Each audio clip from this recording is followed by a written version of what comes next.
what's going on with the preparation or lack thereof, what's going on with the formations, what's going on with the head coach, what's going on with the coordinators. We'll let you sound off at 404-231-1680. But there is a big game coming, and it is one that Kirby has to have. The Fan is the official sports talk station of the Dogs.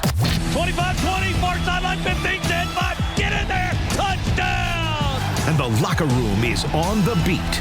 This is the Bulldogs Beat, presented by Georgia's own credit union, Georgia Pack and Load, and attorney Ken Nugent. So, Kirby Smart and the Dogs already passed their first test as they take out Tennessee in overtime in Knoxville. Now they have a bye week where everybody should be able to be a little bit healthier and fresher as Alabama rolls into Athens next week or this week. And now Georgia has to do a couple of things. One, they have to address the explosive plays that Tennessee was getting against the secondary. And two, shake the boogeyman of Alabama. Now it is spanned two coaches, as Nick Saban had his record against the Dogs and Kirby. And now Kalen DeBoer is 1-0 against Kirby and the Dogs. And if you look at Alabama, this could be an elimination game for them. You lose for a second time this year, you might be out of the postseason or out of the college football playoff picture. I guess if Alabama went 10-2 with losses to FSU and Georgia, they might get in. But for Georgia, this one has to be circled in marker. 1-9 over 10 games. Prove that, you know what, last year was sort of flukish. You know, Jalen Milroe got off to that crazy start in the game, and then they kind of settled down. Prove you're the better team.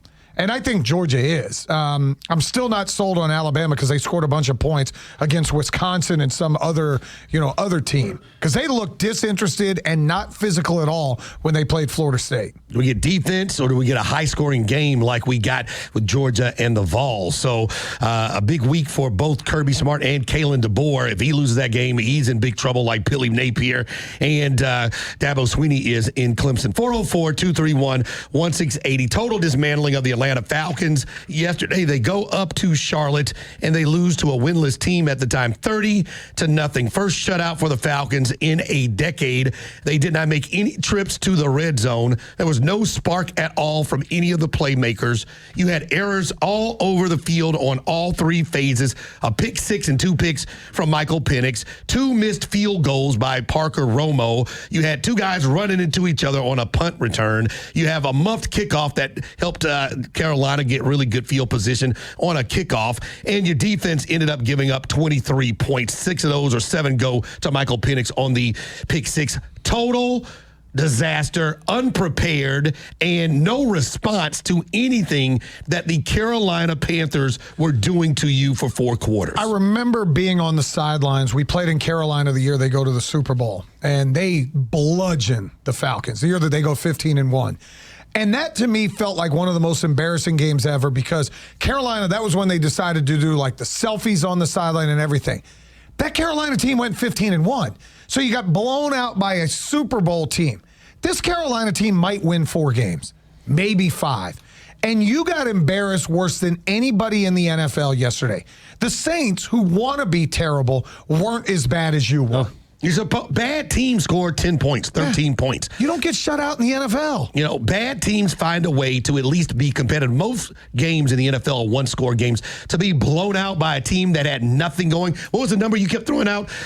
Xavier Leggett had 8 receiving yards all season long going into this game, and their quarterback... He was out, too, with a foot injury. He wasn't there. Their quarterback throws for 121 yards. Defense was legit. No touchdowns, and you are blown out. I got to find the tweet that I sent you guys yesterday that talked about what the Falcons haven't done. They did something that hadn't been done since like the 70s.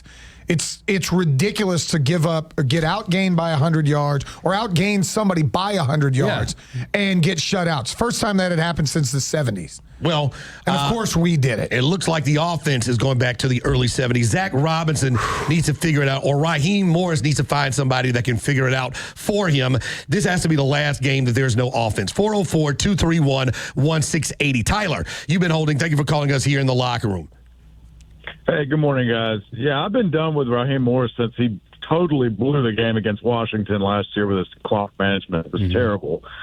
But I don't understand what the pistol does for you. It seems to really limit your play action, and it just keeps the quarterback on a spot. It doesn't move him around at all. I don't know what the pistol does, but as far as Zach Robinson goes, I would encourage him to go watch the 2008 Falcons when Mike Mularkey had a young quarterback and how he called plays for him. Zach Robinson has no experience developing a young quarterback. All he's ever coached was Matthew Stafford. He needs to go do some research and figure out a way to call plays for a young quarterback. Thanks for the call. That was a solid call. 100%. He is still, yes, he had 3 games, but this is his first year as a starter. You need to break him into your offense and find some things that make him comfortable. Everything is slow. Everything doesn't seem to have any rhythm to it or purpose or any kind of fluidity to make the team feel like the offense is putting the defense on their heels. Yeah, no sense of urgency. You're in and out of the huddle late all the time for 3 straight weeks. It just, when it continues to happen and you put a young quarterback in a situation where he gets to the line of scrimmage with 10, 8, 9 seconds left on the play clock, there's nowhere to go. He's got to get set up. He's got to get in the cadence. And next thing you know, you're rushing everything. And you barely have time to look and decipher what the defense is doing. And we got to cover two high safeties a lot. Right. And by the time he dropped back and figured out what he's going to do, he just said, screw it, he's going to throw the check down. And I counted 4, and it may have been more. And when I tell you blind throws, 1 was a pick 6 to the check down in the flat, and 3 other ones, guys got blasted. I'm talking about hitting the back. Bijan got hit in the back right when he caught the football.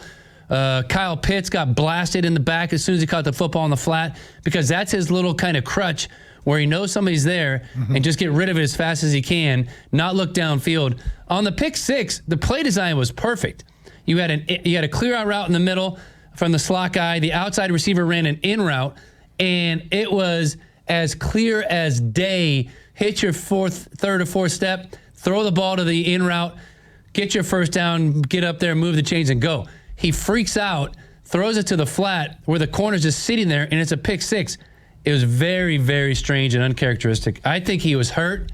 I think he had something going on. I'm not going to say concussion, but I'm going to say concussion. He got sacked early in the game, and you had trainers over there on a knee looking at him and talking to him, and he's staring off into God knows where. There's no other explanation for what happened than that, in my opinion. What did the coach do at halftime? What did the coach change at halftime? What did he tell his offensive coordinator to change at halftime? Dude, 10-0 at halftime? You're right in the game. You're still in the game. All right. We couldn't play a worse half in the history of football. Until the second half. And it's 10-0. Let's make some adjustments. What were the adjustments? Let's figure some stuff out. Let's get after this young quarterback. Let's run the football effectively. Maybe Tyler Algier, guess what? Let's get you in there to start the second half and see if you give us a little juice. Nothing, dude. Absolutely nothing. And then 2 weeks in a row, you call a timeout, you get to the line of scrimmage on the very next play and get a delay of game. That is a fireable offense. Yeah.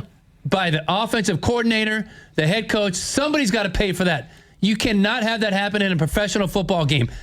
Timeout. Get together, huddle up, we're gonna run. Call a play, tell him what he's going to run. Just don't even huddle. Just get to the line of scrimmage. A delay of game after a timeout is unspeakable, Everything is too slow. Fireable. Plotting. And then you were going down the field in the first half, and had you had a timeout in your pocket, you might have been able to put 3 on the board. Now, it would have made a difference, but that's not the point. The slowest, and I almost curse now, the slowest 1 minute. You have 1 minute. You know you have no timeout. So where do you want to try to get the ball? Sideline, but they know that too. If you can't get it to the sideline, what are you trying to do immediately? Run up, spike it, stop the clock. Right. I know it's third. We didn't spike it once on the entire drive. You had a nice drive going, 3rd and 1. You have to spike it there and then figure out how you get the first down. Well, that's your coach. And I've been the wait-and-see guy. And I think I've seen enough as Raheem Morris is not doing anything to improve the team when there is disaster pending. Nolan, you've been holding. Thank you for calling us here in the locker room.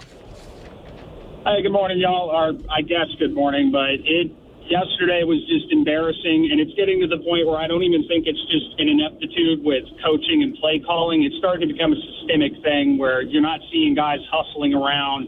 You're barely jogging up to the line of scrimmage. And I don't know if this is just a thing in the city of Atlanta or what it is, because all of our teams have nostalgia blindness around guys who have either been in the organization before or been around the organization. And it's just time for new things and new people to take in charge and breathe some life into this for the love. Thank y'all. Thank you for the call. I love that he used for the love. Yeah, there you go. Eric, you've been holding. Thank you for calling us here in the locker room. Hey, good morning, gentlemen. I've been a Falcons fan my entire life. I'm a native.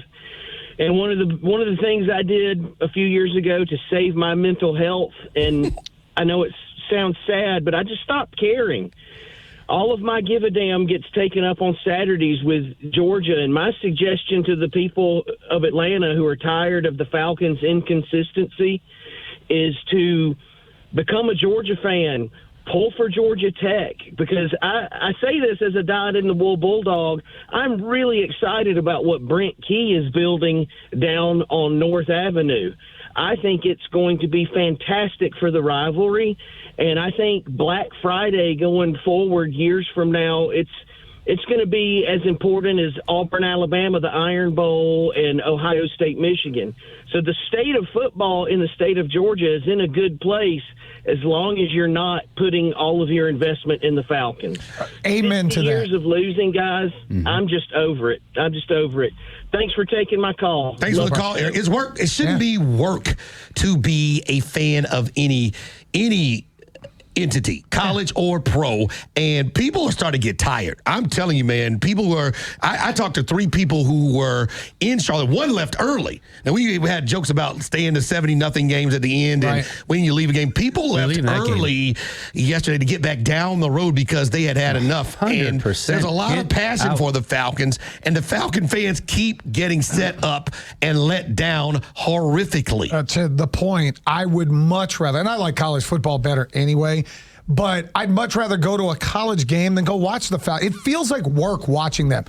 That game yesterday on TV felt like work to watch them. They're a disaster. They're a poorly run organization. We keep kidding ourselves that this will be the year, and once again we get to the season and 3 weeks in, and it looks like, again, they're not going to make the playoffs, and they're just a bad football team. Now, you win Sunday, you're 2-2, and I think everybody would take 2-2 through 4 games, even though you probably should be 3-1, but you don't have the right to say what you should be. You're 2-2 if you win. You don't win, the season is over. There will be no postseason now that Tampa is 3-0, and you're not beating Buffalo, and I don't think you're going on the road and beating You're San putting yourself Francisco. in a bad spot.